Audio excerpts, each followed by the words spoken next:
Hi guys, welcome back to ಹಚ್ಚ ಹೆಸರು daily vlogs. ಎಲ್ಲರೂ ಏನು ಮಾಡ್ತಾಯಿದ್ದೀರಾ? ಹೋಪ್ ಯು ನಾನು ಚೆನ್ನಾಗಿದ್ದೀನಿ, ನೀವು ಕೂಡ ತುಂಬ ಚೆನ್ನಾಗಿದ್ದೀರಾ ಅಂತ ಅಂದ್ಕೊತೀನಿ.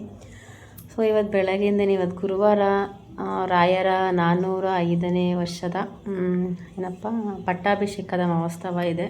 ಸೊ ಗುರುವಾರ ಅದಕ್ಕೆ ಪೂಜೆ ಮಾಡೋಣ ಅಂತ ಎಲ್ಲ ರೆಡಿ ಮಾಡ್ಕೊತಾ ಇದ್ದೀನಿ. ನನ್ನ ಮಗನ ಸ್ಕೂಲಿಗೆ ರಜೆ ಹಾಕ್ಸಿದ್ದೀನಿ. ಯಾಕಪ್ಪ ಅಂತ ಅಂದರೆ ಅವ್ನಿಗೆ ಇವತ್ತು ಇಂಜೆಕ್ಷನ್ ಹಾಕಿಸ್ಬೇಕು. 10 ವರ್ಷ ಆಗಿದೆ ಅವನಿಗೆ. 10 ವರ್ಷ ಆಗಿ ಇವತ್ತು 19 ಅಲ್ವಾ, 17 ದಿನ ಆಗಿದೆ. ಸೊ 10ನೇ ವರ್ಷದ ಇಂಜೆಕ್ಷನ್ ಹಾಕಿಸ್ಬೇಕಲ್ಲ ಅಂತ ರಜೆ ಹಾಕ್ಸಿದ್ದೀನಿ. ಇವತ್ತು ಇಂಜೆಕ್ಷನ್ ಹಾಕಿಸ್ಬೇಕು, ಕರ್ಕೊಂಡೋಗ್ಬೇಕು. ಅದಕ್ಕೆ ಇವತ್ತು ಬೇಗ ಸ್ವಲ್ಪ ಕೆಲಸ ಎಲ್ಲ ಮಾಡಿ ಹಾಸ್ಪಿಟ್ಲಲ್ಗೆ ಹೋಗಿ ಅವ್ನಿಗೆ ಇಂಜೆಕ್ಷನ್ ಹಾಕಿಸ್ಕೊಂಡು ಬರಬೇಕು. ಸೊ ನೀವೀಗಾಗಲೇ ತಮ್ಲೈನ್ನ ನೋಡಿದ್ದೀರಾ. ಏನಕ್ಕಪ್ಪ ಇವತ್ತು ಈ ಥರ ತಮ್ಲೈನ್ ಹಾಕಿದ್ದೀನಿ ಅಂದರೆ, ಸೊ ನನಗೆ ಇವತ್ತು ಯಾಕೋ ಬೆಳಗ್ಗೆಯಿಂದನೂ ಕೂಡ ಅಷ್ಟೇ. ಸೊ ನನಗೆ ನಮ್ಮ ಅಪ್ಪ ಅಮ್ಮ ಇಬ್ಬರು ಕೂಡ ತುಂಬ ನೆನಪಾಗ್ತಾಯಿದ್ರು. ಅದರಲ್ಲೂ ಇವಾಗ ನನ್ನ ಮಗನಿಗೆ 10 ವರ್ಷ ಆಗಿದೆ. ಸೊ 10 ವರ್ಷ ಆಯಿತು, ನಮ್ಮ ಅಪ್ಪ ಅಮ್ಮ ಇಬ್ಬರು ಕೂಡ ನನ್ನ ಮಗುನ ನೋಡಲಿಲ್ಲ. ಸೊ ಅದೊಂದು ತುಂಬ ಬೇಜಾರಾಗಿದೆ. ಸೊ ಮತ್ತು ಅವನು ನೋಡಲಿಲ್ಲ ಅನ್ನೋದು ತುಂಬ ಬೇಜಾರಿದೆ ನನಗೆ. ಅವನು ನೋಡಲಿಲ್ಲ, ಅವನನ್ನು ಮಾತಾಡಿಸ್ಲಿಲ್ಲ ಅನ್ನೋದು ಬೇಜಾರಿದೆ. ಮತ್ತು ನನ್ನ ಮಗುನ ನಾನು ಒಬ್ಬಳೇ ಸಾಕ್ತೆ, ಯಾರೂ ಕೂಡ ನನಗೆ ಸಾಕಲಿಲ್ಲ, ಅವನು ನೋಡ್ಕೊಳ್ಳಲಿಲ್ಲ. ಸೊ 3.5 ತಿಂಗಳು ನಮ್ಮ ಅಜ್ಜಿ ನನಗೆ ಬಾಣ್ತನ ಮಾಡಿದ್ರು. 3.5 ತಿಂಗಳು ನಮ್ಮ ಅಜ್ಜಿ ಜೊತೆಲಿದ್ದೆ. ಅದಾದಮೇಲೆ ನಮ್ಮ ಅಜ್ಜಿ ಮನೆಯಿಂದ ನಾನು ಬಂದುಬಿಟ್ಟೆ. ಅಲ್ಲಿಂದ ಬಂದಮೇಲೆ ಇದುವರೆಗೂ 10 ವರ್ಷ ಅವನಿಗೆ. ಇವಾಗ ಅಲ್ಲಿಂದ 3.5 ತಿಂಗಳಿಂದ ಹಿಡಿದು 10 ವರ್ಷದವರೆಗೂ ನಾನೊಬ್ಬಳೇ ಸಾಕಿದ್ದು ನನ್ನ ಮಗುನ. ಯಾರೂ ಕೂಡ ನನ್ನ ಮಗನಿಗೆ ಸಾಕಲಿಲ್ಲ. ಅವನಿಗೆ ಒಂದು ನೀರು ಇಯೋದಾಗಲಿ ಬರ್ತಿರ್ಲಿಲ್ಲ ನನಗೆ ಸರಿಯಾಗಿ. ಅವನನ್ನು ಹೆಂಗೆ ನೋಡ್ಕೋಬೇಕು ನಾಲೆಡ್ಜ್ ಕೂಡ ನನಗೆ ಇರ್ತಿರ್ಲಿಲ್ಲ. ಇವತ್ತು ನನ್ನ ಮಗ 10 ವರ್ಷ ಆಗಿದ್ದಾನೆ, ದೊಡ್ಡವನಾಗಿದ್ದಾನೆ. ಅದು ಹೇಗೆ ಬೆಳ್ಕೊಂಡ ಅಂತ ನಿಜಕ್ಕೂ ನನಗೆ ನಿಜ ಗೊತ್ತಿಲ್ಲ. ಎಲ್ಲ ಹೆಣ್ಮಕ್ಳಿಗೂ ಅಪ್ಪ ಅಮ್ಮ ನಿಜ ಇರಬೇಕು, ತವ್ರ ಮನೆ ನಿಜಕ್ಕೂ ಇರಬೇಕು. ನನಗೆ ಈ ವಿಡಿಯೋ ಮಾಡಬೇಕಾದಾಗ ಒಂಥರ ಅಳ್ಕೊಂಡೆ. ಸೊ ವಾಯ್ಸ್ ಓವರ್ ಕೊಡ್ತಾಯಿದ್ದೀನಿ. ಸೊ ಬೇಜಾರಾಗಬೇಡಿ, ಹೇಳ್ಕೋಬೇಕು ನಿಮ್ಮ ಹತ್ರ ಏನೋ ವ್ಯೂಸು ಫಾಲೋವರ್ಸ್ ಮಾಡ್ಕೋಬೇಕು ಅನ್ನೋದೇನಿಲ್ಲ. ಸೊ ಏನೋ ನನ್ನ ಮನಸ್ಸಿಗೆ ಅನಿಸಿದ್ದು ಹೇಳ್ಕೊತಾ ಇದ್ದೆ ಅಷ್ಟೇ. ಸೊ ಇವತ್ತು ಬೆಳಗ್ಗೆಯಿಂದನೂ ಕೂಡ ನನಗೆ ಥರ ಬೇಜಾರಾಗ್ತಾಯಿತ್ತು, ಸಿಕ್ಕಾಪಟ್ಟೆ ಬೇಜಾರಾಗ್ತಾಯಿತ್ತು. ಸೊ ನನಗೆ ನಮ್ಮ ಅಪ್ಪ ಅಮ್ಮ ಇಬ್ಬರು ಕೂಡ ತುಂಬ ನೆನಪಾಗ್ತಾಯಿದ್ರು. ಅಟ್ಲೀಸ್ಟ್ ಒಬ್ಬರಾದರೂ ಇದ್ದರೂ ಏನೋ ಅಷ್ಟು ಬೇಜಾರಾಗಲ್ಲ. ಇಬ್ಬರು ಕೂಡ ಇಲ್ಲ. ಸೊ ತುಂಬ ಬೇಜಾರಾಗುತ್ತೆ. ಎಲ್ಲ ಟೈಮಲ್ಲೂ ಅಷ್ಟೇ, ಕಷ್ಟ ಹೇಳ್ಕೊಳ್ಳೋಕ್ಕೋ ಅಥವಾ ನೋವು ಹೇಳ್ಕೊಳ್ಳೋದಕ್ಕೋ ಅಥವಾ ಒಂದು ಖುಷಿ ಹಂಚ್ಕೊಳ್ಳೋದಕ್ಕೋ ಅಪ್ಪ ಅಮ್ಮ ಅನ್ನೋರು ನಿಜ ನನಗಂತೂ ಅದೃಷ್ಟ ನಿಜ ದೇವ್ರು ಕೊಟ್ಟೇ ಇಲ್ಲ ಅನಿಸುತ್ತೆ ಮೇ ಬಿ. ಸೊ ಏನು ಮಾಡೋಕ್ಕಾಗಲ್ಲ, ಏನಿರುತ್ತೋ ಜೀವನದಲ್ಲಿ ಅದನ್ನು ಅನುಭವಿಸ್ಬೇಕು. ತುಂಬ ಚಿಕ್ಕ ವಯಸ್ಸಿಗೆ ಕಳ್ಕೊಂಡ್ಬಿಟ್ವಿ ನಾವು ನಮ್ಮ ಅಪ್ಪ ಅಮ್ಮನ್ನ.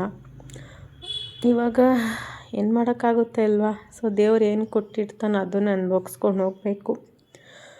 ಇಲ್ಲಿ ನನ್ನ ಮಗ ಹುಟ್ಟೋದಾಗಿಂದ ಅಂದರೆ ಅವ್ನು ಪ್ರೆಗ್ನೆಂಟ್ ಆದೆ ಅಂತ ಅಂದಾಗಿಂದನೂ ಸೊ ಅವನು ಹುಟ್ಟಿದ ಮೇಲವರೆಗೂ ಅವನಿಗೆ ಹಾಕ್ಸಿದಂಥ ವ್ಯಾಕ್ಸಿನ್ ಆಗಿರ್ಬೋದು, ಮತ್ತು ಮಂತ್ಲಿ ಚೆಕಪ್ದು, ಮತ್ತು ಹಾಸ್ಪಿಟ್ಲು ಬಿಲ್ಲು, ಮತ್ತು ಟ್ಯಾಬ್ಲೆಟ್ಸ್ ನನಗಂತೂ ಅದೆಲ್ಲ ಬಿಲ್ಲು ಕೂಡ ನಾನು ಎತ್ತಿಟ್ಟಿದ್ದೀನಿ. ಯಾವುದು ಕೂಡ ನಾನು ಮಿಸ್ ಮಾಡ್ಕೊಂಡಿಲ್ಲ. ಎಲ್ಲ ಒಂದು ಮೆಮೊರಿ ಅಲ್ವಾ, ಫಸ್ಟ್ ಟೈಮು ಅಂಥೇಳಿ ಅದನ್ನೆಲ್ಲ ಎತ್ತಿಟ್ಕೊಂಡಿದ್ದೆ. ಸೊ ಇವಾಗ ಅವ್ನಿಗೆ ಇಂಜೆಕ್ಷನ್ ಹಾಕಿಸ್ಬೇಕಲ್ಲ, ಆಧಾರ್ ಕಾರ್ಡ್ನ ನೋಡ್ತಾ ಇದೆ ಎಲ್ಲಿಟ್ಟಿದ್ದೀನಿ ಅಂತ ಹುಡುಕ್ತಾ ಇದೆ.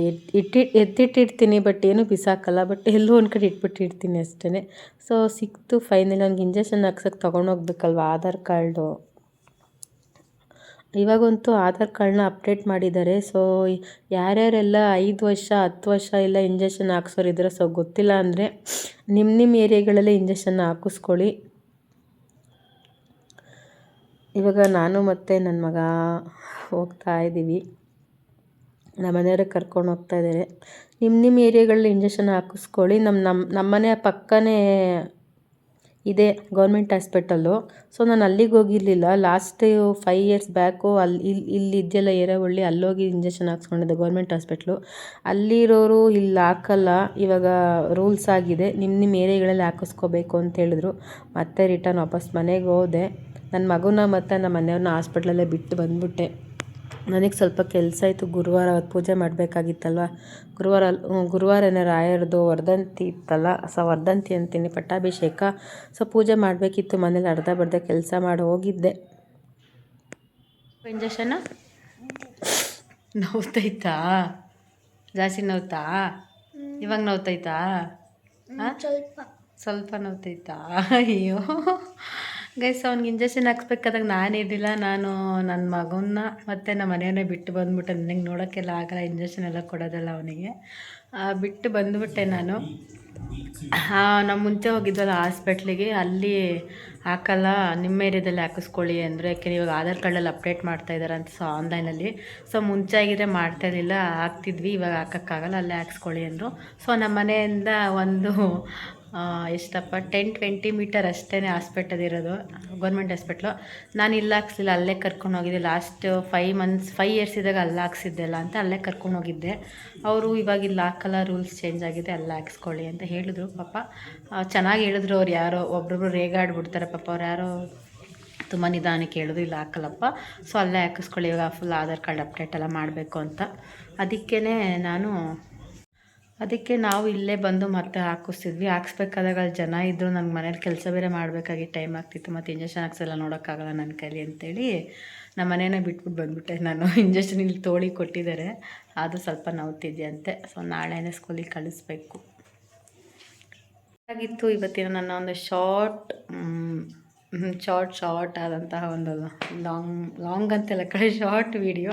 ಸೊ ಪ್ಲೀಸ್ ಇನ್ನೂ ಯಾರೆಲ್ಲ ಲೈಕ್ ಮಾಡಿಲ್ಲ, ಲೈಕ್ ಮಾಡಿ, ಶೇರ್ ಮಾಡಿ, ಸಬ್ ಮಾಡಿ ಗೈಸ್, ಸಪೋರ್ಟ್ ಮಾಡಿ, ಕಮೆಂಟ್ ಮಾಡಿ. ನೀವು ಲೈಕ್ ಮಾಡೋದು ಮಾತ್ರ ಮರಿಬೇಡಿ. Thank you, bye.